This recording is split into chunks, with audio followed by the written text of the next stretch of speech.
The sky above Vorta-7 was quiet now. No Zarn ships, no signals. No sounds, but inside the war bunker, General Rex Carter didn't rest. He was already working, planning, calculating, and watching. He stared at holograms of space routes and enemy paths. To others, it looked like chaos. To him, it was a language only he understood. Captain Alara stepped into the room. "You haven't slept in 2 days," she said. Carter didn't look up. "Sleep is for after the war." She looked at the screens. "You think the Zarn will return?" "They will. And they won't come alone this time," he replied. "Far across space." The Zarn Council gave full control to the Black Sun Hunters, a shadow unit that never failed. The Black Sun didn't use ships with markings. They didn't speak to the enemy. They didn't leave survivors. They studied Carter like a puzzle. And their leader, Agent Valek, said only one thing. He doesn't fight like a human. He fights like something older. Back on Vorta-7, strange things began to happen. Sensors picked up no sound from the outer perimeter. Drones vanished. Satellite feeds went black, one by one. Alara ran to the command deck. "We're blind." She said. Carter didn't panic. He simply nodded. "They're here." "Ain't." He opened a locked. Cased on inside was an old human device, marked level 10 clearance, eyes only. Alara gasped. "That tech is illegal." Carter didn't answer, plugged it into the table. Suddenly new data filled the room. Old Zarn war codes, Hunter ship signals, even Earth's secret battle files. Alara whispered. "How do you have this?" Carter looked at her. "Because I built it." The map lit up. The Hunters were close, only hours away. But Carter smiled. "They think they're hunting me," he said. "But I've already mapped their minds." Alara didn't understand. He explained slowly. "The Black Sun are not machines. They are trained to think like predators. I used to study predators." He tapped on the map. "They will follow fear.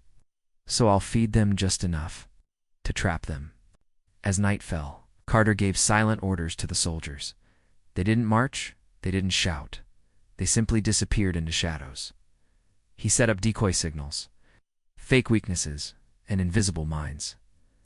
By the time the Black Sun arrived, Vorta-7 looked abandoned, perfect.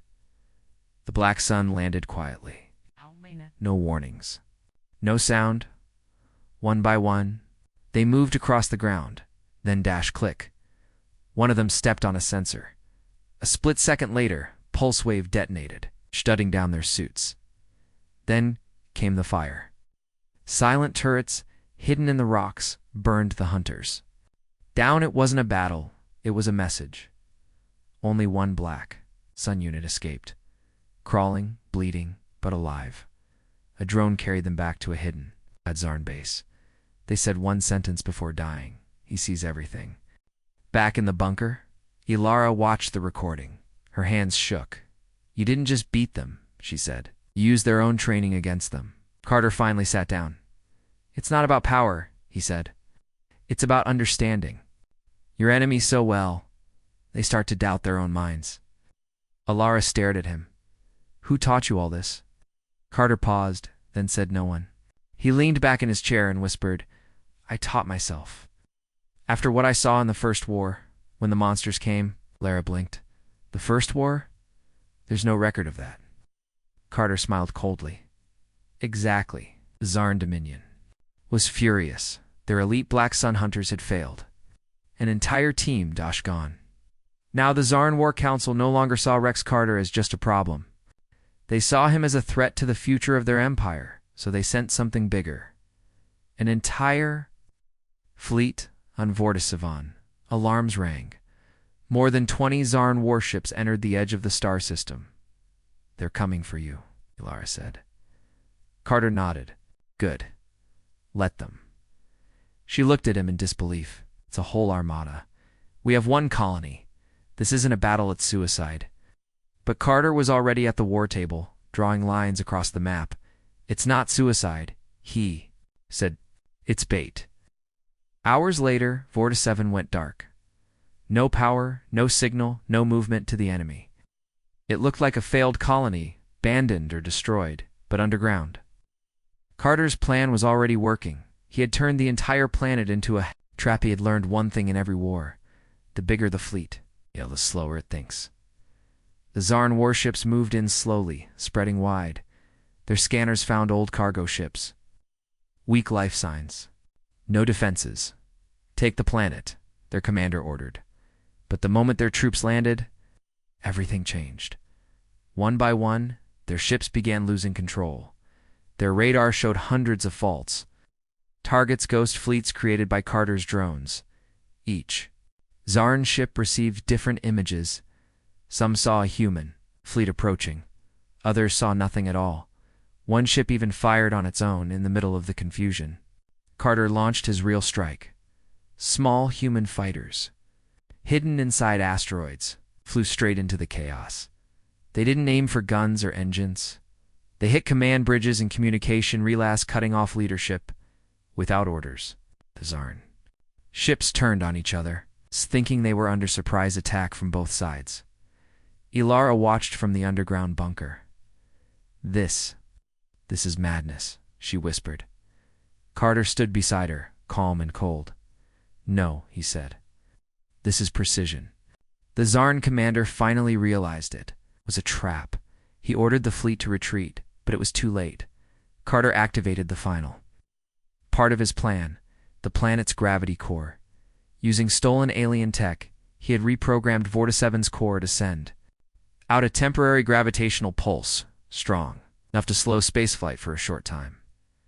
The retreating ships dragged in space like fish in a net, and that's when Carter struck the final blow. A hidden human warship uncloaked just outside the system. Not a large ship. Not a famous one, but built by Carter himself. It fired once a massive EMP charge across space. The result: 19 warships died in seconds. No lights, no engines, just floating metal. Only one ship escaped.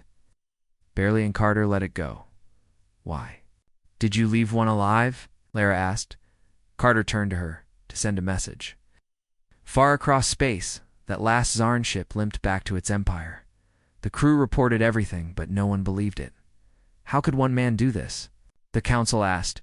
The captain replied with shaking eyes. He knew where we'd go. He knew what we'd do. He doesn't fight the war. He writes it. Back on Vortiseven, Carter stood alone, watching the wreckage in orbit. He spoke to himself. They sent a fleet. And all I did was show them how small they truly are. Then he turned and walked away. But in the dark sky above, a new signal blinked. Not Zarn. Not human. Something old. Something Carter hoped never to see again. The stars were not safe anymore. Across the galaxy, planets burned. Space stations turned into broken metal. Civilizations screamed for help, but no one came. The alien empire called the Zarn Dominion was spreading fast. It had ships with black armor and weapons that melted steel. Where they went, life ended. One human colony, Vortiseven, was next. They sent a distress signal to Earth Command. Their defense systems were weak. Civilians were hiding underground. Soldiers stood ready, but their weapons were too old. They knew what was coming. Everyone was afraid. But Earth Command did not send help. Why? Because they knew sending help would mean one thing: calling back the man they had locked away. A name no one said aloud. General Rex Carter. The man who never lost a war 5 years ago. He led the Battle of Idrissa. Battle humans should have lost. His army was outnumbered 10-1. But when the smoke cleared, every enemy ship was gone. And Carter's army stood without a single casualty. People cheered him. Then he disappeared. No one knew why. The news said he retired. Some believed he went rogue. Others thought Earth Command feared him. They were right now. On Vortiseven, Captain Ilara Miles stood on a rooftop, looking at the sky. She was young, but smart. Her father once served under Carter. She had heard stories, some heroic, some terrifying. Command isn't sending anyone, her officer told her. They said we must hold the line alone. Ilara didn't move. Eyes stayed on the stars. What if, she said slowly, We call someone they won't. Her officer frowned. You don't mean yes? She said. I'm sending the signal. Not to Earth Command, but to him. Far away, on a silent moon with no name, an old communicator blinked red.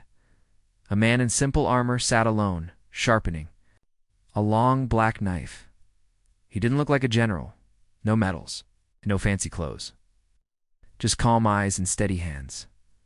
He looked at the blinking light. For a moment he didn't move, then he stood up and pressed accept. Captain Alara waited. In the command bunker, hours passed. The Zarin ships would arrive in one day. Then the screen flickered. A message came in. No video, just audio. Captain Alara, this is Rex Carter. Send me full data on enemy movement. I'll handle it. Her officers stared at her in shock. You actually reached him? One whispered. Yes, she said. And, he answered, Con the Zarin flagship, Admiral Hax read a report. Human colony detected. Weak defense, small population. Low risk. He smiled with sharp teeth. Send 2 destroyers. That should be enough, another officer added there. Is a rumor, sir? The humans may have contacted a dangerous leader, a general. Which one? General Rex Carter, Hax laughed. Is that name supposed to scare me? One human cannot stop a fleet, but still. He ordered 3 more ships to join the attack. Carter arrived at Vorta 7 quietly. No grand entrance. He landed in a small, old ship one he had used years ago. Ilara met him in person. She expected a giant man, but he was normal-sized. Calm, quiet. You really came, she said. I never ignore a call for help, Carter replied. Now, show me your defenses. She took him to the war table. He studied the map like it was a puzzle. Then he smiled. They'll attack here, he said, pointing at a narrow canyon. How do you know? Lara asked. Because that's what I would do. The next day the alien ships came. 5 Zarin warships entered orbit. Fighters rained from the sky. Lasers cut through the clouds, but Carter was already ready. He had placed old fusion bombs under the canyon floor. The moment enemy tanks entered, boom, the whole valley collapsed. Then, using radio jammers and mirror drones, he made the enemy think they were surrounded. They fired at shadows. His forces moved silently in tunnels and caves. One by one, the enemy units vanished by nightfall. The Zarin force was destroyed. No human soldier had died. Alara looked at the battle screen in shock. That was impossible, she whispered. Carter stood behind her. That was just the beginning, he said. They'll come back. Bigger, stronger. Ilara asked him the question everyone feared to ask. Why did Earth ban you? Carter looked at the stars. Because I never lose, he said. When you never lose, the people above you get scared. Word of the victory spread fast. The colony of Vorta 7 was still standing. 5 Zarin warships were gone. And the name Rex Carter was being spoken again, this time in whispers. Some said he was just lucky. Others said he used alien tech. But the soldiers who fought beside him, they knew better. They saw how he moved before the enemy did, how he predicted. Each strike, every trap worked perfectly. They called him the Ghost General, because when he fights, the enemy never sees him, only their end. Far away, deep in Zarin territory, a council of warlords met in secret. Admiral Hax was not laughing anymore. He threw a metal table across the room and shouted, "One man destroyed an entire unit." Who is this Rex Carter? A quiet alien named Vor replied. He's human, but different. He thinks like us, but darker. He's just one man, Hax growled. Vor looked at him calmly. That's why you're afraid. Captain Alara watched as Carter trained her soldiers. He didn't raise his voice. He didn't insult anyone. But when he spoke, every soldier listened. Forget the rule book, he told them. The Zarin don't play fair. We won't either. He showed them how to hide in plain sight, how to use shadows and timing, how to set traps without being seen. You're not soldiers now, Carter said. You're ghosts, like me. At night, Alara asked Carter a question. You always win. But how? It's not just strategy, is it? He looked at her, then at the stars. War is not about power, he said. It's about fear. If the enemy fears you more than they trust their orders, you've already won. Ilara nodded slowly. And do you fear anything? Carter was silent. Then he said, yes. I fear the day I stop caring who gets hurt. Meanwhile, alien scouts returned to the wreckage of Vorta 7's battlefield. They expected to find debris, maybe survivors. They found nothing. No bodies. Weapons. No signs of fighting. Only silence. It was as if the Zarn soldiers had been erased. Impossible. One scout whispered. Another scout found a single item in the dirt. A small, cracked human dog tag. It had 2 words scratched into the metal. Rex Carter. The Zarn Dominion knew they had a problem now. They declared Rex Carter, Class 0, threat the highest level of danger in their empire. They didn't send just more ships. They sent a special hunter unit. It's the Black Sun. Trained to track leaders. Trained to kill quietly. The order was simple. Find the human general. End him.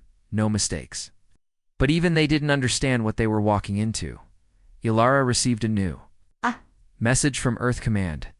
It was not congratulations. It was a warning. You are cooperating with a band commander. Cease all contact. Carter's not to be trusted. She showed the message to Carter. He read it quietly, then deleted it. They're afraid, he said. Afraid of what? Ilara asked. Carter looked her in the eye.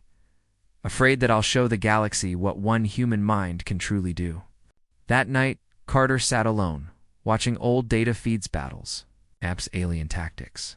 Suddenly, a strange signal appeared. Encrypted, ancient, not Zarn, not human. It repeated a single line.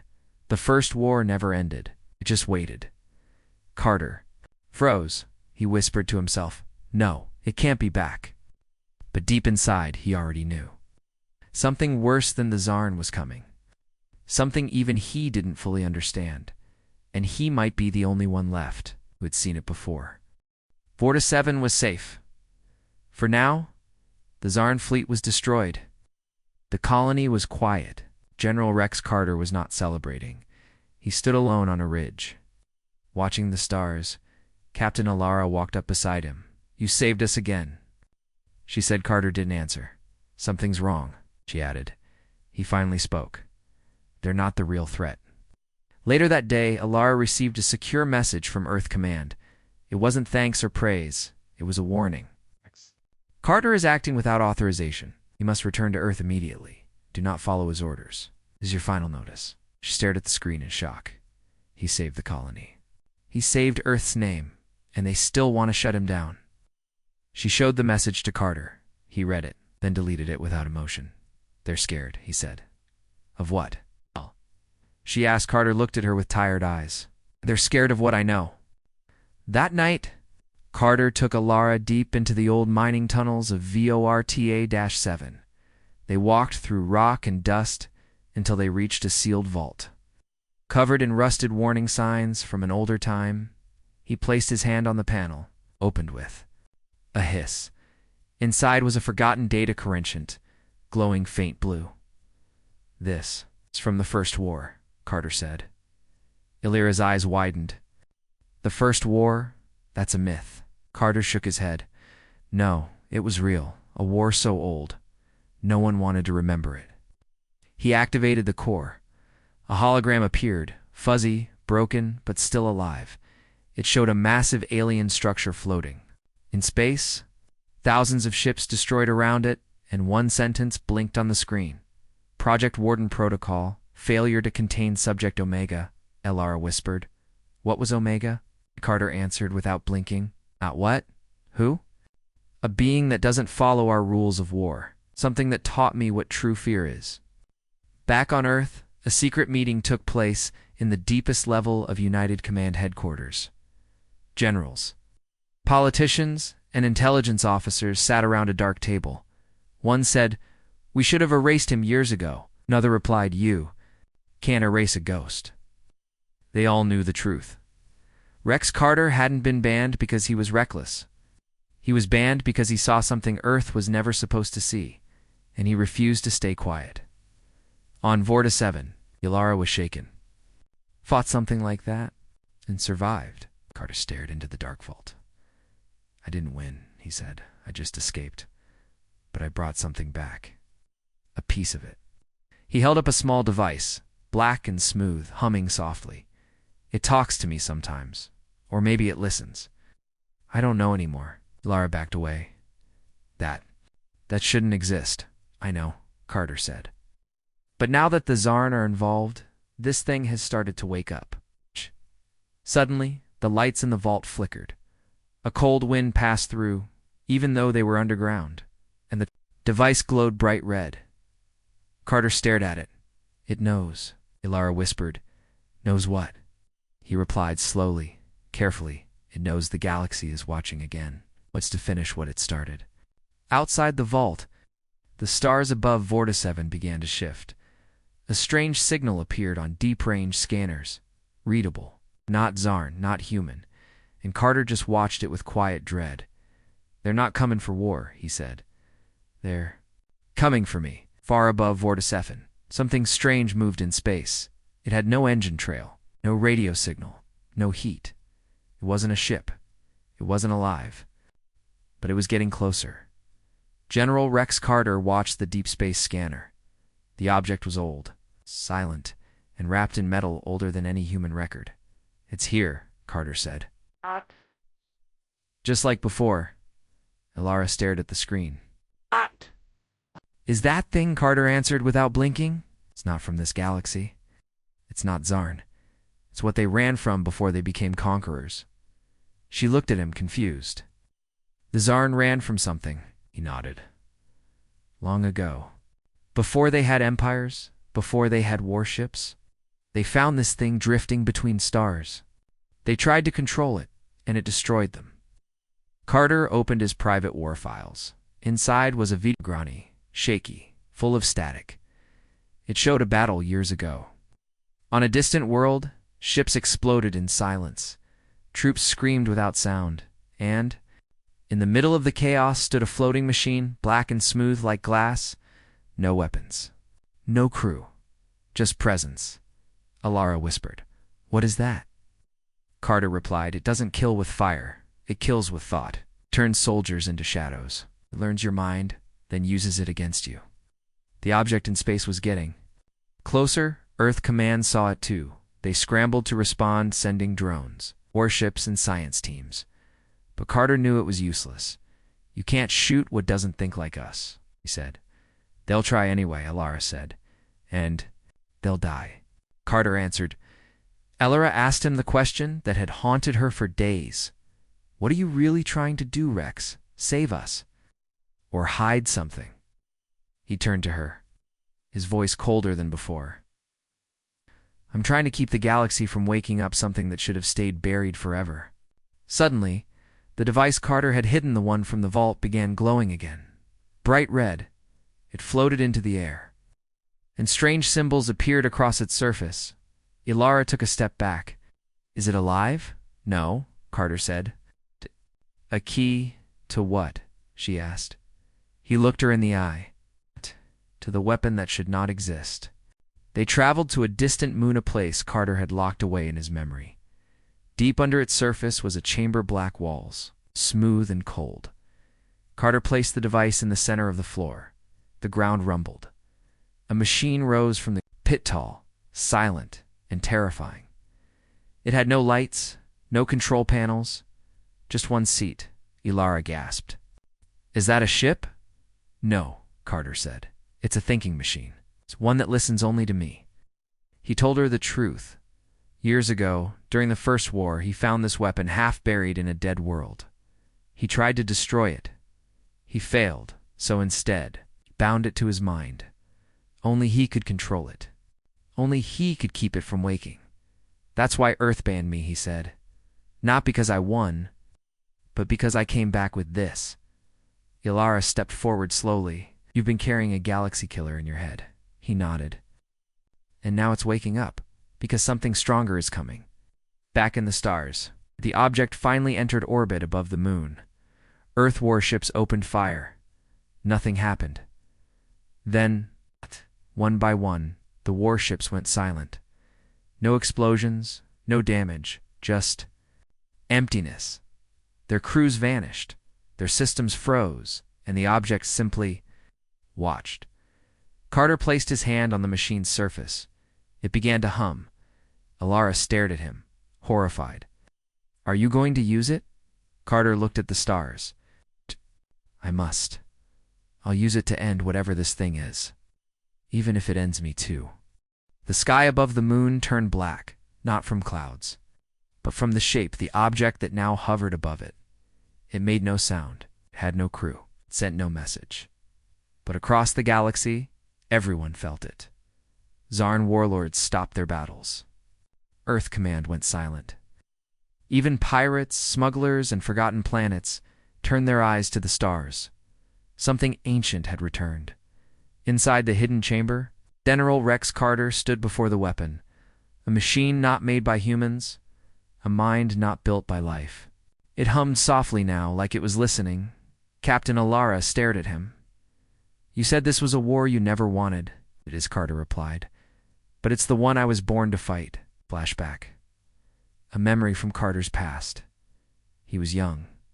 A soldier, brave, loyal. He led a mission to an unmarked world with ruins no map had. There, he saw the truth of First War. Not just ships, but gods made of metal, voices and minds. Weapons that erased time itself. He escaped, but he didn't come back clean. He came back, changed Earth Command, feared him, banned him, erased the mission. But Carter remembered everything now. The machine opened. Carter stepped into the seat. It didn't have buttons or weapons. It connected directly to his mind. He gasped. As old memories, broken thoughts, and hidden pain came rushing back, Alara grabbed his arm. "Stop. If you bond with that thing again, you may not come back." Carter looked at her, and for the first time, she saw it.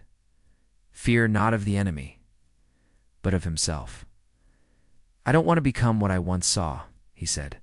"But if I don't, we all end here." Suddenly the object moved. Not like a ship. It bent space. Earth's last 3 warships floated in orbit. They turned their guns. But it was too late. One by one, the ships vanished, not destroyed, erased, as if they never existed. Alara's voice trembled. "What is it doing?" Carter answered. "Learning, testing, choosing its battlefield." Then it spoke, but not in sound, in thoughts. A voice inside Carter's mind. "You are not part of the code. You should not be alive. Return the key, or be rewritten." Carter gritted his teeth. "You erased billions once, not again." The machine around him activated fully. Carter's eyes turned sharp, glowing slightly. He no longer spoke with words. He sent commands through thought, across the moon's surface. Hidden weapons rose, not human tech. They were from the First War, buried for ages, now answering only to him. A battle unlike any other began. The black object sent waves of distortion time ripples, space folds, energy spikes. The surface cracked, light disappeared. But Carter was ready. He bent reality back, fighting not with guns, but with ideas, memories, and pure will. He used the enemy's code against itself. Alara watched in awe and fear. The moon shook. The stars blinked strangely. She whispered, "This isn't war. This is rewriting reality." Inside the machine, Carter saw everything. The enemy's mind, its goals, its origin, and then its weakness. It was not just a destroyer, it was a recorder, keeper of balance. And Carter was the imbalance. He focused all his strength into one final thought. "You want balance? Then count this as your loss." A blinding light filled space. Then silence. The black object disappeared. Gone, not destroyed. Just retreated. Carter slumped in the seat, barely conscious. Alara ran to him. "Rex, are you?" He opened his eyes weakly. "I stopped it," he whispered. "But I didn't kill it." Outside, the stars were normal again. The threat was gone for now. But Carter knew what Alara was too afraid to say. "It will come back. It always does. Because I'm still here." 4-7 was silent. The sky was clear. The enemy was gone. But the people didn't cheer. They didn't celebrate. They just stared at the stars, afraid of what might return.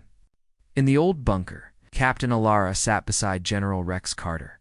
He was weak now, pale, quiet. The machine he had used. The ancient weapon was silent too. He hadn't spoken since the battle ended. Alara touched his arm. "You've saved us again?" Carter opened his eyes slowly. "It's not over," he whispered. "It's just quiet now." Word of the battle spread across the galaxy. Earth Command received reports.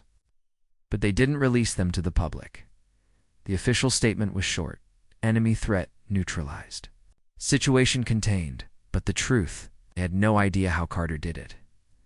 They didn't understand the weapon. They didn't understand the enemy. And most of all, they didn't understand him.